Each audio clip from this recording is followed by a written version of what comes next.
Alice had always been a skeptic of the paranormal, but when she started experiencing strange occurrences in her house, she couldn't help but feel like she was being watched. It started with small things like misplaced keys and missing jewelry. But soon, the occurrences escalated to the point where she would hear footsteps in the hallway. One day, she saw her own reflection, but there was no mirror. It was her doppelganger. The woman was horrified and tried to run away, but the doppelganger followed her everywhere. The woman tried to escape, but the doppelganger was always one step ahead of her. She finally found herself trapped in the basement with no way out. The doppelganger was standing in front of her, locking the door. There she remained, forever, doomed to listen through the door to her doppelganger living out Alice's life as an imposter. The group of friends had heard rumors about the abandoned asylum and decided to explore it. They entered the building, and the door slammed shut behind them. They tried to open it, but it wouldn't budge. They heard strange noises coming from the darkness. Suddenly, a ghostly figure appeared before them. It was the spirit of a former patient who had died in the asylum. The spirit was angry and vengeful, and it wanted revenge on those who had wronged it. The friends tried to run, but they were trapped. The spirit chased them through the dark corridors, and they could hear its ghostly laughter echoing through the halls. They were never seen again. The asylum remained abandoned, and the locals whispered that the spirits of the patients still haunted the halls.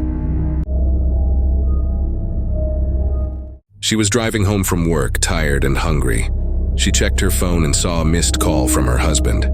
She decided to call him back and put him on speaker.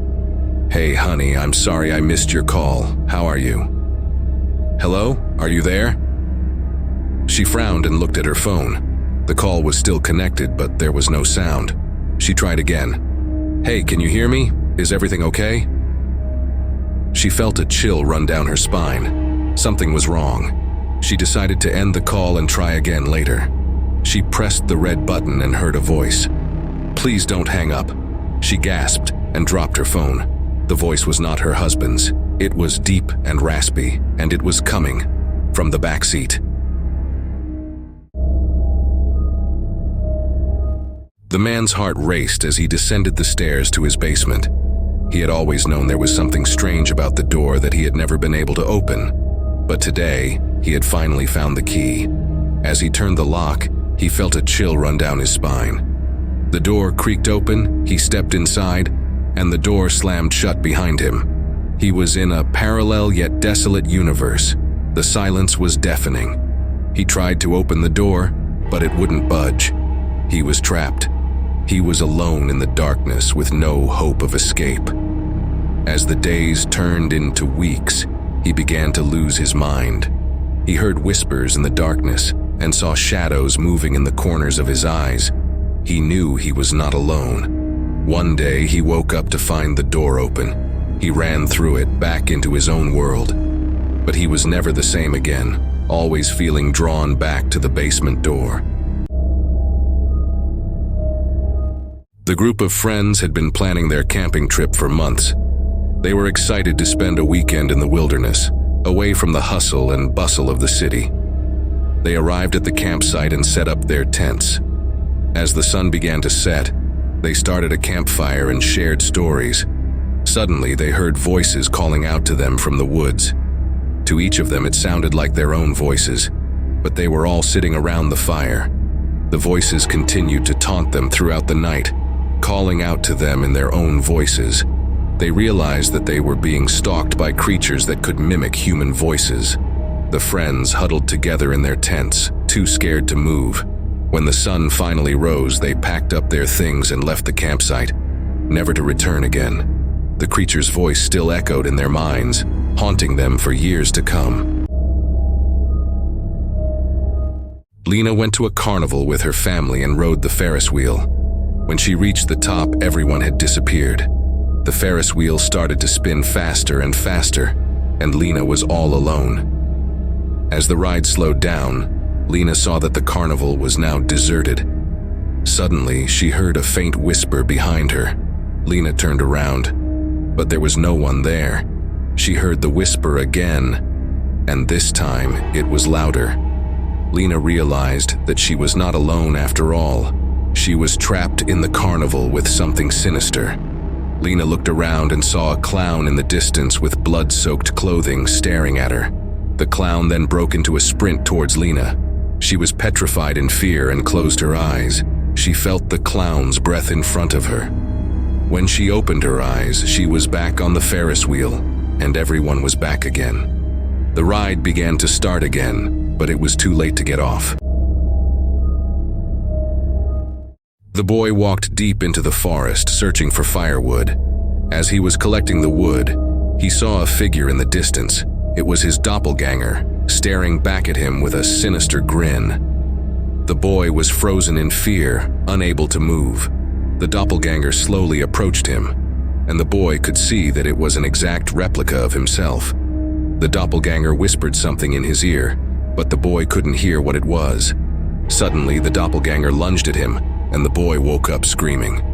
The boy's mother rushed to his side, trying to calm him down. She asked him what had happened, and her face turned pale as she heard the boy's words. She knew that the doppelganger was not a figment of the boy's imagination, but a manifestation of her own dark secret. She had abandoned the boy's twin as a baby in the forest, but it had survived, and now he had come back to seek revenge. Lila loved hiking and went for a hike in the forest near her town to see a beautiful waterfall. She followed the trail, feeling excited and curious. She reached a fork in the road where there was a sign that said "Waterfall this way," with an arrow pointing to the left. She walked for another half an hour, but she still couldn't see or hear the waterfall. She checked her phone, but there was no signal. She walked for another 15 minutes, and as she looked around, she saw that the forest was getting darker and denser. She heard a twig snap behind her, and she turned around quickly. She saw a man standing behind her. He said in a raspy voice, "Hello, pretty. I've been waiting for you." Lila screamed and ran, but it was too late. He grabbed her and laughed as he said, "You're the 5th one this month." Lila was never seen again. The man went back and repositioned the waterfall sign that he had made. He waited for his next victim. A woman woke up in a hospital bed, disoriented and confused. She had no memory of how she got there. The room was dimly lit, and the air was thick with the smell of decay. The only sound was the steady beep of the heart monitor. She tried to move, but her arms and legs were restrained. Panic set in. Suddenly, the door creaked open, and a figure emerged from the shadows. It was a man in a white coat, his face obscured by a surgical mask. He approached her slowly, wielding a scalpel. She tried to scream, but no sound escaped her lips. The man leaned in close to her and whispered, "Don't worry, my dear. This won't hurt a bit." The woman screamed, but no one in the hospital could hear her. It had been abandoned for years. It was a dark and stormy night. Sarah had just returned home from a long day at work. As she walked into the house, she sensed something was different. She couldn't quite put her finger on it, but she knew something was off. She walked into the kitchen and saw her husband, John, sitting at the table. He looked up and smiled at her, but something about his smile seemed off. She couldn't quite place it. As she walked towards him, she noticed a strange smell in the air. It was like plastic and pungent. She followed the scent to the garage and found her husband tied up and gagged. She realized that the man she thought was her husband was actually an imposter using prosthetics. She heard the front door slam shut and footsteps running away. The police never caught the imposter. The woman was excited to move into her new apartment. She had always wanted to live alone, and finally, she had the chance. But soon after she moved in, she started receiving anonymous letters from a stalker. The letters were always left in her mailbox, and they were always signed with a heart. The woman was terrified and didn't know what to do. She tried to ignore the letters, but they kept coming. One day, she decided to confront the stalker. She waited by the mailbox, hoping to catch a glimpse of the person who had been tormenting her. But when she looked down, she was holding the next letter. The woman was horrified. She realized that she had been sending herself the letters all along. She had been so lonely and desperate for attention that she had created a stalker in her own mind. There was a girl who had been having nightmares for weeks. Every night she would wake up screaming and crying. Her mother would come to her room and comfort her until she fell back asleep. One night, the girl woke up to find her mother sitting next to her bed, stroking her hair. She felt safe and secure in her mother's embrace, but then she heard her mother's muffled voice from down the hall. Her real mother had been tied up in her bedroom, watching everything that was happening through the baby monitor. The girl screamed and tried to run, but the imposter held her tight. Her real mother could only watch in horror as the imposter whispered in the girl's ear, "Don't worry, sweetie, Mommy's here."